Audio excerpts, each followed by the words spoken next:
tidak tahu, dipaksakan tahu akan kelihatan ya, karena ini bukan ujian. Ketika semisal saya adalah teman Facebook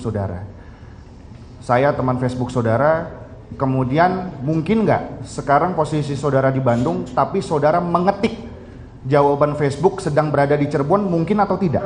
Jangan berandai-andai. Tahu orang tuanya? Tahu. Siapa namanya?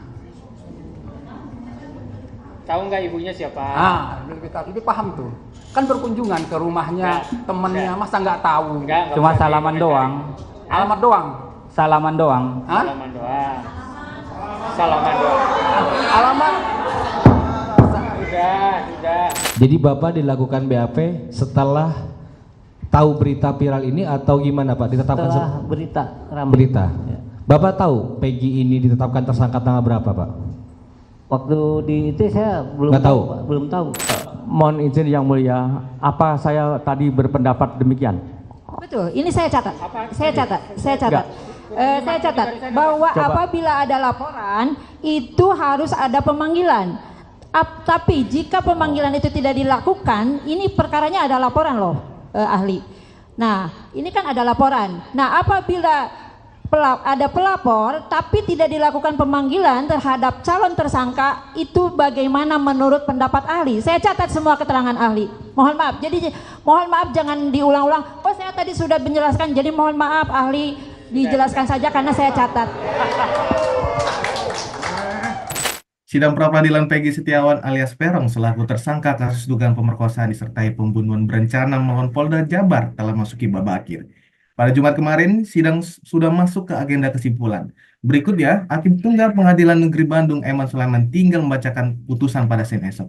Lebih lengkapnya untuk mengulas sidang pra-peradilan Peggy telah bergabung oleh Zoom psikolog forensik Reza Indragiri. Dari sidang pra-peradilan Peggy ini, apa pendapat Anda tentang kasus Vina Cirebon? Apakah ada alat bukti yang bisa menguak informasi baru, Pak? Bedakan antara sidang pra-peradilan dengan sidang pokok perkara. Jadi kalau pada sidang pra-peradilan tidak ada perbincangan tentang terbukti atau tidak terbukti, benar atau salah, bersalah atau tidak bersalah, itu pertanyaan-pertanyaan yang terkait dengan sidang pokok perkara. Tapi kalau sidang pra-peradilan, pertanyaan yang harus dijawab adalah apakah penetapan seseorang sebagai tersangka itu sah atau tidak. Kalau ternyata sah, maka ada kemungkinan proses hukum berlanjut sehingga PS berubah statusnya dari tersangka menjadi terdakwa. Tapi kalau ternyata hakim memutus bahwa penetapan PS sebagai tersangka adalah tidak sah, maka proses hukumnya berhenti sampai di situ dan PS kembali menjadi manusia bebas yang tidak dikenai embel-embel istilah hukum apapun kepada dirinya. Terkait dengan sidang pra-peradilan, ada 3 persoalan pokok yang harus dijawab oleh pihak tergugat, yaitu Polda Jabar. Pertanyaan pertama adalah terkait dengan ada atau tidak minimal 2 alat bukti. 2 alat bukti terkait apa? Bukan 2 alat bukti terkait dengan pemalsuan identitas, pemalsuan ijazah, atau lainnya. Tapi dalam kasus ini, 2 alat bukti minimal yang harus dimiliki oleh Polda Jabar itu harus berkaitan dengan pembunuhan berencana dan ruda paksa. Nah, kalau kemudian kita ingat-ingat kembali apa yang sudah diperlihatkan oleh pihak Polda Jabar kepada publik, kepada media, maka harus saya katakan bahwa hingga saat ini saya sungguh-sungguh belum teryakinkan bahwa Polda Jabar memiliki minimal 2 alat bukti untuk menersangkakan PS sebagai tersangka pembunuhan berencana dan ruda paksa. Memang Polda Jabar pernah memperlihatkan ada sejumlah dokumen pada saat melakukan konferensi pers. Ada ijazah, mungkin juga ada akte kelahiran, dan seterusnya. Tapi bukti-bukti semacam itu tidak ada sangkut pautnya dengan pembunuhan berencana dan ruda paksa. Kalau berkaitan dengan pembunuhan berencana misalnya, yang harus bisa diperlihatkan oleh Polda Jabar adalah apa instrumen yang dipakai oleh PS untuk melakukan pembunuhan berencana tersebut. Dan apa bukti bahwa PS melakukan ruda paksa? Anggaplah ada sperma, tapi pernahkah sperma itu diuji? Sperma itu milik siapa? Mungkinkah milik PS atau milik pihak lain? Nah, hal semacam ini yang sekali lagi membuat saya hingga kini belum teryakinkan bahwa Polda Jabar sungguh-sungguh memiliki minimal 2 alat bukti untuk menetapkan PS sebagai tersangka pembunuhan berencana dan ruda paksa. Itu persoalan pertama. Persoalan yang kedua, andaikan Polda Jabar memiliki minimal 2 alat bukti terkait pembunuhan berencana dan ruda paksa, maka pertanyaannya adalah kapan gerangan 2 alat bukti itu diperoleh oleh Polda Jabar? Sudah barang tentu 2 alat bukti harus diperoleh terlebih dahulu sebelum pihak kepolisian menetapkan status tersangka kepada seseorang. Jadi, sebelum PS ditetapkan sebagai tersangka oleh Polda Jabar, mutlak adanya Polda Jabar harus memiliki 2 alat bukti sebelum menetapkan PS sebagai tersangka. Nah, saya khawatir betul ini bahwa andaikan, sekali lagi andaikan minimal 2 alat bukti yang Polda Jabar miliki untuk menetapkan PS sebagai tersangka, saya was-was bahwa 2 alat bukti itu diperoleh setelah PS ditetapkan sebagai tersangka. Dan itu jelas menyalahi hukum. Persoalan yang ketiga, apakah sekiranya ada 2 alat bukti tersebut, dan 2 alat bukti tersebut diperoleh sebelum PS ditetapkan sebagai tersangka, apakah 2 alat bukti itu diperoleh dengan cara yang legal atau ilegal? Pastinya proses hukum mengharuskan bahwa alat bukti didapat secara legal, tidak boleh secara ilegal. Misalnya, polisi boleh melakukan penggeledahan ke rumah PS, tapi pertanyaannya, adakah surat penggeledahan sebagai penanda bahwa itu adalah penggeledahan yang legal? Karena kalau tidak ada surat penggeledahan, maka maaf, otoritas penegakan hukum akan terkesan berperilaku seperti preman kampung, yaitu melakukan geledah rumah orang, masuk-masuk rumah orang, bikin berantakan rumah orang, tapi tidak ada aspek legalitasnya. Demikian pula, anggaplah bahwa otoritas penegakan hukum mengambil barang bukti berupa kendaraan bermotor milik PS. Boleh, tapi pertanyaannya, apakah mengambil lalu menyita kendaraan bermotor itu disertai dengan surat penyitaan atau tidak? Karena kalau tidak, mirip-mirip debt collector. Nah, ini sudah barang tentu harus diperhatikan oleh Polda Jabar. Nah, atas 3 persoalan itulah, maka Polda Jabar harus bisa meyakinkan majelis hakim, meyakinkan hakim, agar hakim nantinya memutus bahwa penetapan PS sebagai tersangka adalah sah. Kalau ketiga pokok persoalan itu tidak bisa dijawab, tidak bisa dibuktikan secara meyakinkan oleh Polda Jabar, maka hitung-hitungan di atas kertas, hakim menurut saya nantinya akan memutus bahwa penetapan PS sebagai tersangka adalah tidak sah. Oke, Pak. Terima kasih, Pak. Terus bagaimana psikologi forensik menilai alat bukti yang dihadirkan dalam persidangan pra-peradilan PG ini, Pak? Sebetulnya psikologi forensik belum memiliki titik relevansi pada sidang pra-peradilan. Kecuali seandainya PS suatu saat nanti berstatus sebagai terdakwa di sidang dalam sebuah persidangan pokok perkara, baru masuk akal ada menghadirkan ahli, menghadirkan hasil pemeriksaan psikologi untuk membuktikan bahwa PS adalah pelaku, bahkan orang yang mengotaki pembunuhan berencana dan melakukan ruda paksa.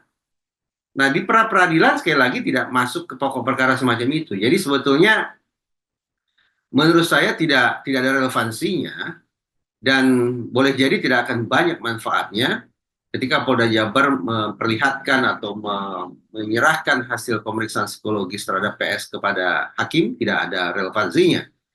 Namun, apakah itu sebagai sebuah strategi untuk membangun sebuah narasi bahwa PS memang manusia jahat, manusia biadab yang sudah sepatutnya berada di kerak neraka? Mungkin saja itu sebuah strategi.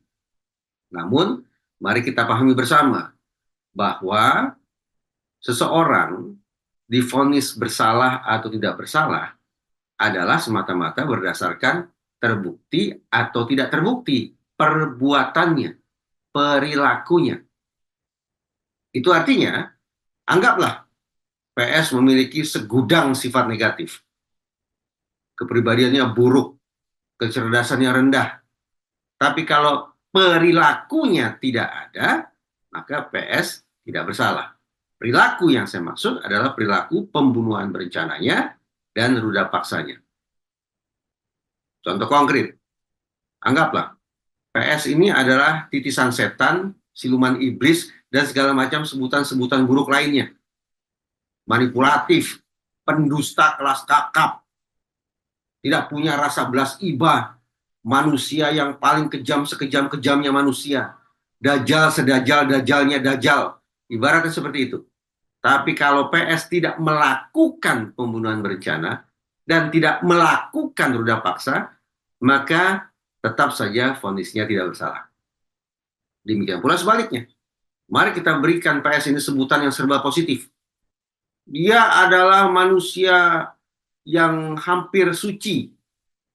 Dia berkepribadian Pancasilais. Tidak pernah lupa untuk bersedekah setiap pagi dan sore hari.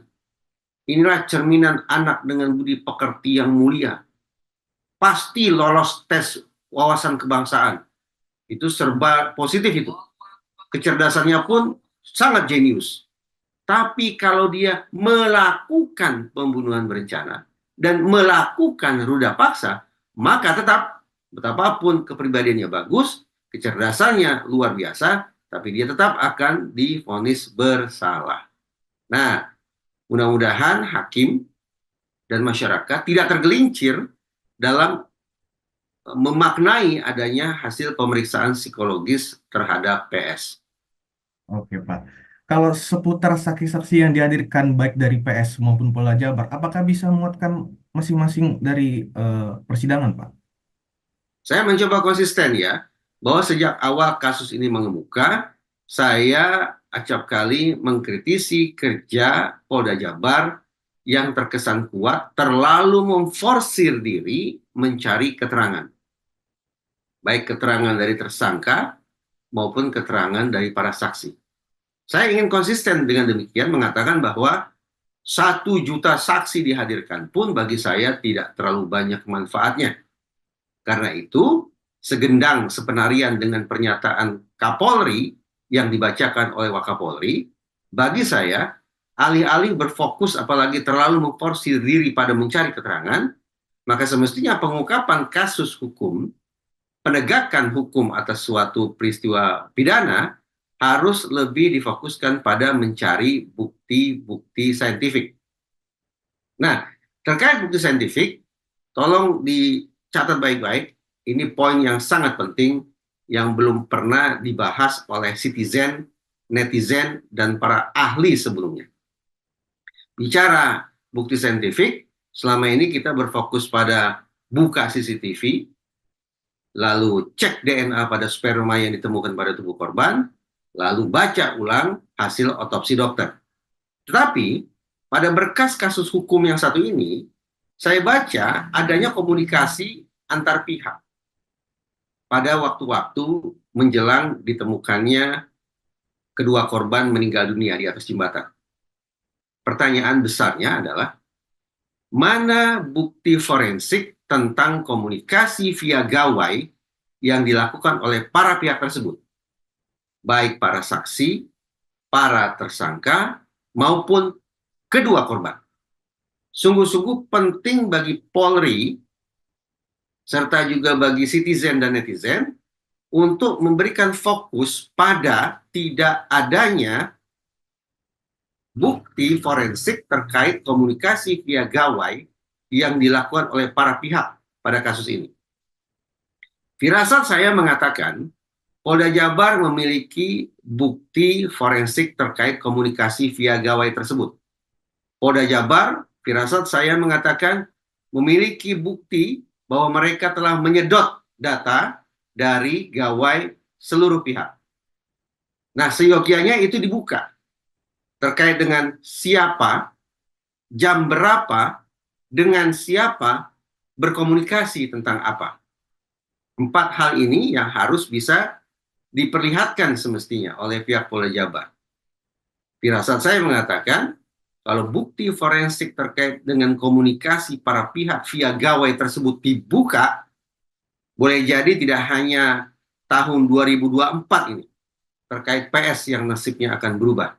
Tapi boleh jadi nasib para terpidana yang sudah dihukum pada tahun 2017 pun tidak tertutup kemungkinan akan berbalik 180 derajat. Oleh karena itu, sekali lagi, teman-teman media, citizen, netizen, Mabes Polri, dan para advokat terpidana seyogyanya bersama-sama mencari di mana gerangan bukti forensik terkait komunikasi antar pihak via gawai pada waktu kejadian di tahun 2016 tersebut. Oke, Pak Reza, terakhir nih. Jadi untuk sidang putusan besok, apakah bisa disimpulkan PS akan sepenuhnya bersalah? Dan apakah malah menjadi titik terang untuk PS bebas dari tuntutan? Kan tadi saya katakan, tidak relevan bicara bersalah atau tidak bersalah, karena ini sidang pra-peradilan. Bersalah atau tidak bersalah, terbukti atau tidak terbukti, itu urusan pada sidang pokok perkara. Sekarang sebatas menguji apakah PS yang sudah ditetapkan sebagai tersangka oleh Polda Jabar, apakah penetapan itu sah atau tidak. Hitung-hitungan di atas kertas, sebagaimana tadi sudah saya coba ulas, saya menduga kuat hakim akan memutus bahwa penetapan PS sebagai tersangka adalah tidak sah. Terima kasih Pak Reza telah memberikan sudut pandang dari sisi psikolog forensik mengenai sidang pra-peradilan Peggy ini. Sahabat Kompas TV, bagaimana menurut kamu tentang sidang pra-peradilan Peggy? Apakah Peggy bersalah atau tidak? Sampaikan di kolom komentar. Jangan lupa juga untuk like, komen, dan subscribe YouTube channel Kompas TV ya. Saya Pope Sulingga, pamit undur diri.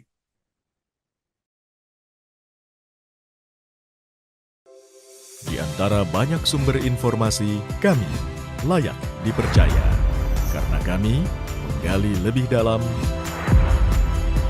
berpihak pada kebenaran,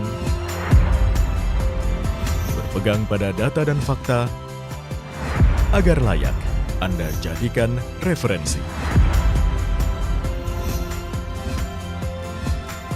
Kompas TV, independen, terpercaya.